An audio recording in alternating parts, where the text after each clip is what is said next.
chers amis de l'État de la France. Vous savez que c'est le séminaire que nous tenons tous les 15 jours et qui nous permet de découvrir en réalité tous les débats et positions qu'on peut avoir aujourd'hui par rapport à cette situation exceptionnelle que nous vivons. Ça avait commencé avec Philippe Aghion, ça s'est poursuivi il y a 15 jours ou quelques jours avec Patrick Artus et Olivier Passeret. Et aujourd'hui, nous avons la chance d'avoir un autre membre du cercle des économistes dont l'expérience est très très riche. Il a fait beaucoup de choses, à la fois beaucoup de théorie économique, et aussi de la politique. C'est Christian Saint-Etienne. Il va nous présenter d'abord son dernier ouvrage. Et puis, si vous en êtes d'accord, on va entamer le séminaire avec des questions qui arriveront soit en direct, soit sous forme de messages que vous envoyez. Donc, mon cher Christian, est-ce que tu as la gentillesse de démarrer cet exposé? Bien, bonsoir à tous. Donc, vous savez certainement que la science économique se subdivise en différents thèmes. Vous connaissez la théorie économique et l'économétrie, mais la science économique, c'est aussi l'économie politique, la philosophie politique et l'histoire économique. Et un bon économiste doit maîtriser non seulement l'économétrie et la théorie économique, mais également avoir des éléments de philosophie politique et d'économie politique dans son background. La discussion ce soir sur ce livre, qui est donc le libéralisme stratège contre le chaos du monde, je vais la centrer sur l'opposition entre libre arbitre et déterminisme. Vous savez que la démocratie libérale représentative est contestée aujourd'hui. Elle est contestée à la fois par les dictatures. Il y a un retour des dictatures, avec notamment une dictature clé qui est la dictature chinoise, qui allie une dictature politique totalitaire avec un système économique capitaliste. Donc c'est un animal nouveau, extrêmement complexe, dans le nationalisme et le ciment en fait. Et on assiste aussi à l'essor des démocratures, que ce soit la Russie, la Hongrie, mais également l'Inde par exemple. Donc la démocratie libérale a connu un petit âge d'or dans les années 90 et 2000, disons entre l'effondrement de l'Union soviétique en 91 jusqu'à la crise des subprimes, donc en 2008-2009. Et depuis, progressivement, il y a eu une remise en cause, des critiques de plus en plus acerbes venant notamment de l'Europe centrale pour ce qui nous concerne en Europe. Et la question, c'est tout de même d'essayer de comprendre la nature de ces critiques et d'essayer de proposer une porte de sortie conceptuelle et en même temps pratique. Donc c'est un peu ce que ce livre essaye de faire.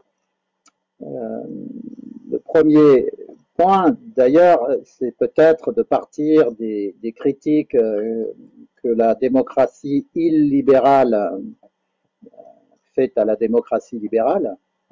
Quand on regarde le discours d'Orban, fondateur de l'illibéralisme, puisque c'est lui qui a inventé le terme, il ne remet pas en cause la liberté en tant que telle, mais il dit, sa critique dans sa conférence, c'est de dire que la liberté a conduit à l'individualisme qui détruit la société moderne.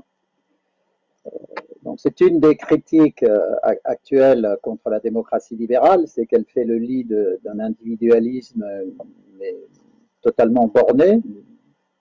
C'est une première critique. La deuxième critique, c'est que par rapport au succès de la croissance dans une dictature comme la Chine, la croissance en Europe a été extrêmement faible et les classes moyennes se sont appauvries. Et puis également, ce qui est reproché à la démocratie libérale, c'est son caractère supposé internationaliste et sa difficulté de se relier à la nation. Donc, il faut effectivement réfléchir au lien entre la démocratie et la nation. Mais pour commencer, alors on a 45 minutes au total et je parle d'une quinzaine de minutes en introduction sur ordre du chef, donc Jean Hervé. Et donc le point central, c'est pour moi, pour essayer de déconstruire les démocratures et les totalitarismes, c'est de comprendre ce qui est au cœur de la démocratie libérale. Et j'ai mis longtemps à réfléchir, à trouver une clé qui me semble fondamentale, parce qu'au fond, la démocratie libérale, elle est bâtie à partir de la philosophie politique des 17e et 18e, hein, c'est bien Hobbes, Locke et Montesquieu, donc, qui sont les grands fondateurs de la démocratie libérale. Et cette démocratie libérale, elle conduit au droit imprescriptible de l'individu, hein, qui, au fond, conduit à ce que j'appelle le libéralisme des droits naturels. Ce libéralisme des droits naturels, il est absolument fondamental. C'est l'ensemble en langage marxiste, c'est l'ensemble des libertés formelles. Vous savez que les marxistes opposent les libertés formelles et les libertés réelles. Et Marx avait fini, et puis le léninisme ensuite a théorisé que les libertés formelles étaient là uniquement pour défendre les intérêts des bourgeois, le mot bourgeois au sens de catégorie politique, et qu'il fallait faire sauter tout ça. La seule liberté qui comptait, c'était celle du peuple. Au passage, à la suite de Hegel, Marx avait opéré un passage de l'individu de raison à l'être espèce. Donc on s'intéresse dans le marxisme à la liberté du peuple dans son ensemble et pas aux libertés individuelles. Je ne développe pas ici, je le développe dans le livre. Il y a un antécédent à tout ça, c'est Rousseau, hein, qui invente le concept de volonté générale. Mais quand on lit bien le contrat social chez Rousseau, on s'aperçoit que la volonté générale chez Rousseau, c'est une sorte de mécanique qu'il a construite à partir du moment où il a défini la liberté comme une liberté d'autonomie, hein, c'est-à-dire autonomos, je me donne mes propres lois. Et comme Rousseau, à un moment donné, dit mais si chacun se donne ses propres lois, ça ne va pas fonctionner. Donc il invente le concept de volonté générale qui vise à mettre de l'ordre dans l'action des libertés d'autonomie. Le problème, c'est que la volonté générale, déjà chez Rousseau, elle est inconnaissable. Et donc, comme chez les Grecs, il faut une pythie qui interprète la volonté générale. Et c'est le parti communiste qui reprend l'idée et qui va dire, bah, c'est le parti qui interprète la volonté générale, et donc tout le monde doit s'y plier. Avec chez Rousseau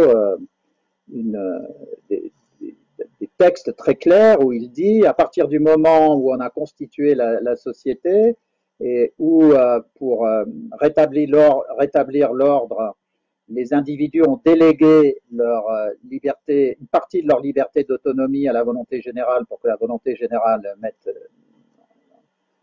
les choses en ordre. Une fois qu'on a fait ce choix fondamental, il faut accepter que la volonté générale dicte sa loi aux individus.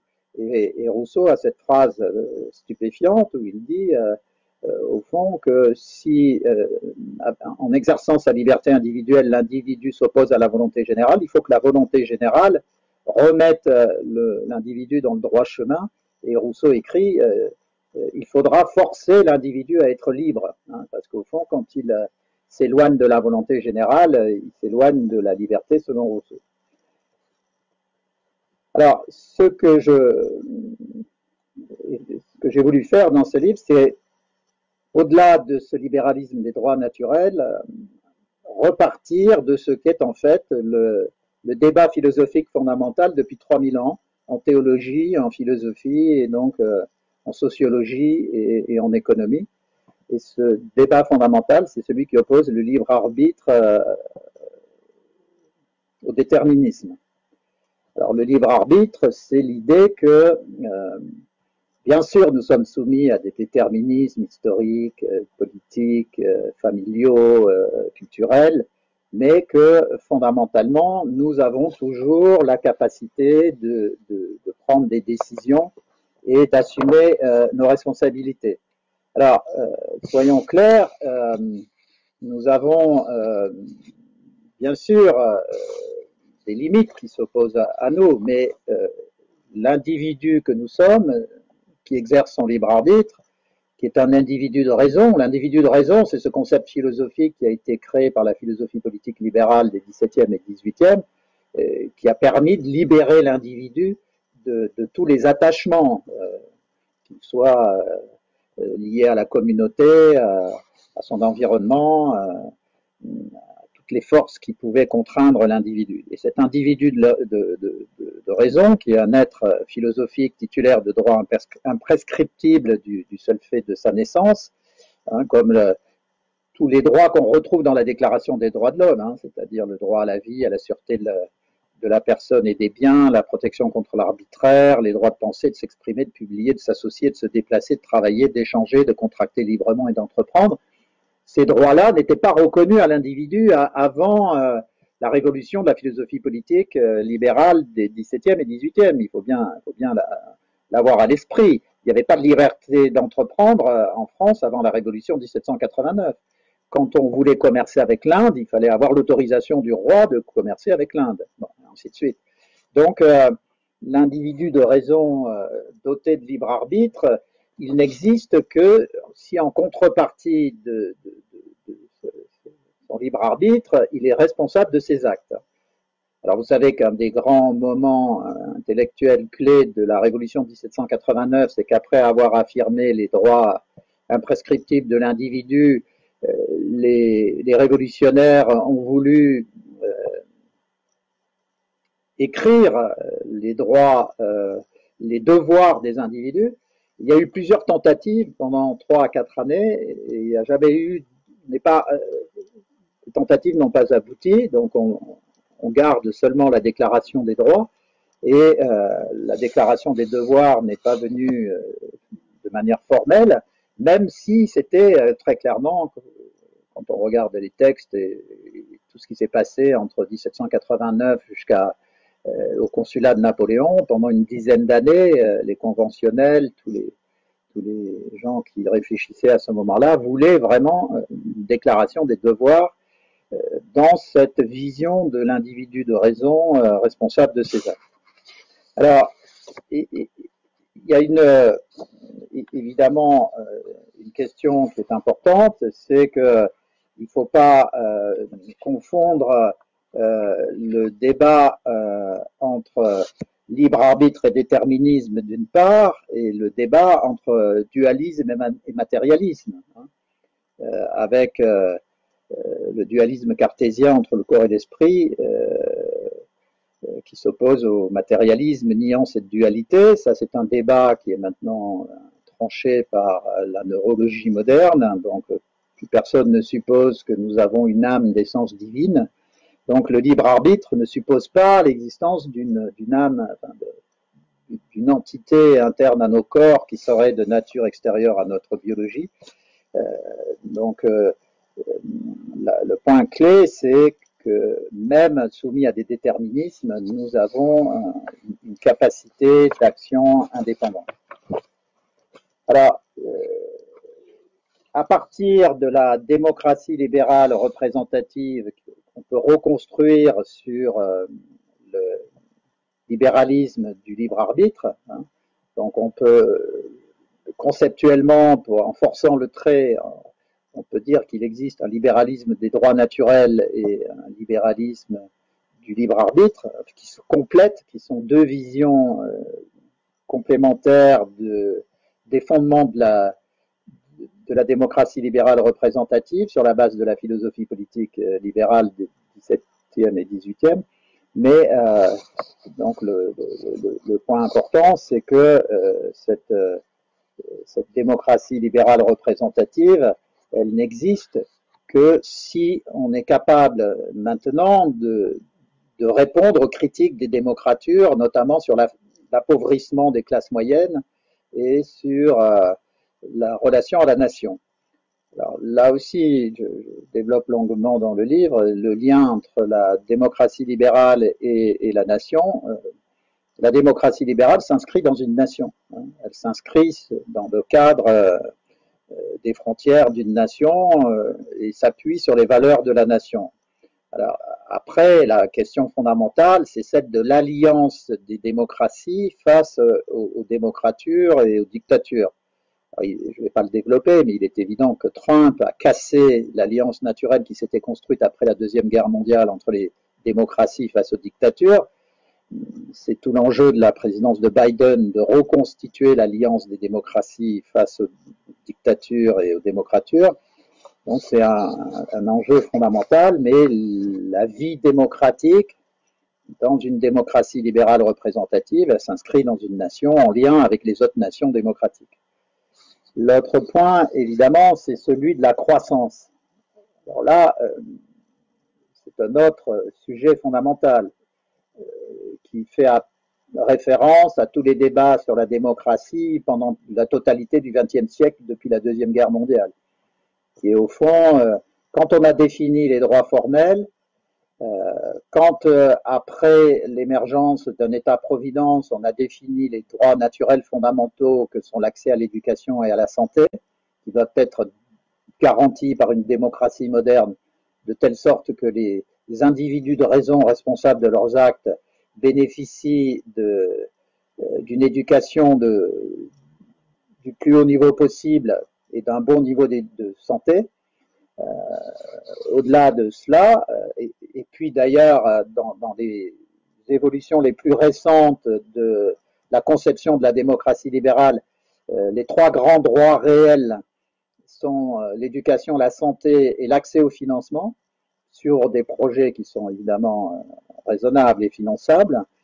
Mais si donc on définit la démocratie libérale représentative dans sa version moderne comme la garantie des droits formels et des trois grands droits réels, se pose la question de la croissance qui permet d'assurer le développement, la hausse du niveau de vie, une hausse régulière du niveau de vie des classes moyennes qui sont le fondement politique de la démocratie.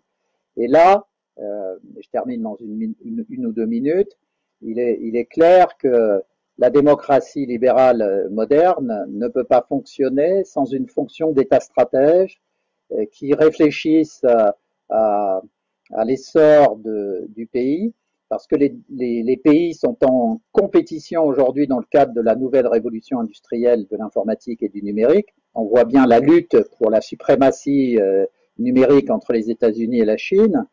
On voit bien le retard pris par l'Europe dans ce domaine. Donc, les démocraties ne sont pas là uniquement pour définir des droits formels et des droits réels, elles ont aussi une responsabilité d'assurer la compétitivité de la nation ou, pour ce qui est de l'Europe, d'un ensemble, d'une sorte de coopérative de nations qui doivent ensemble résister aux tentatives hégémoniques dans les nouvelles technologies, aussi bien de la Chine que des États-Unis. Donc, au fond, le nouveau régime politique moderne, c'est les droits formels, plus les trois grands droits réels que j'ai évoqués, plus l'émergence d'un État stratège efficace qui soit capable de favoriser le développement des technologies, le développement de la science, et qui assure au fond les cinq grandes fonctions de la souveraineté nationale, ou pour l'Europe, de la souveraineté de la coopérative de nations qu'est l'Europe. Ces cinq souverainetés, ce sont bien sûr la défense, l'agroalimentaire, tout ce qui est santé, pharmacie. On a vu au moment du Covid, alors moi ça fait au moins une quinzaine d'années que j'écrivais ou que je faisais des interviews sur le fait que 60% des bases des médicaments qu'on distribue en Europe viennent d'Inde ou de Chine, et je disais que c'était totalement cinglé, pour faire simple.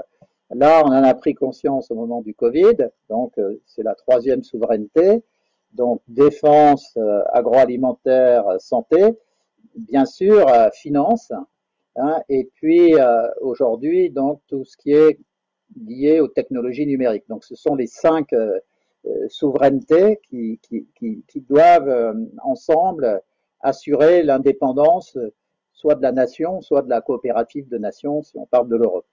Voilà. Or, cette façon de présenter la transformation nécessaire du système politique européen, elle a des éléments qu'on retrouve aux États-Unis et en Chine.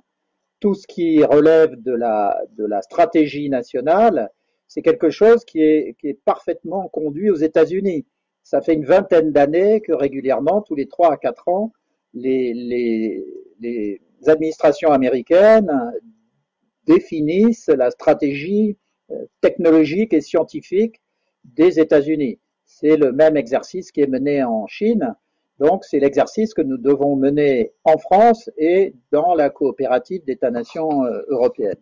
Et donc, ce que j'appelle le libéralisme stratège, et je termine par là, c'est la combinaison de cette démocratie libérale représentative fondée sur le libre arbitre, plus un État stratège qui œuvre pour assurer les 5 souverainetés que j'ai définies, et tout cela dans un contexte où on doit résister aux hégémonies extérieures qui voudraient nous réduire et diminuer notre liberté. Voilà. Donc, ce que je trouve absolument hallucinant, c'est que sur le chapitre de la stratégie nationale, par exemple, en France, il y a une pauvreté incroyable de la réflexion depuis une vingtaine d'années, gauche et droite confondues.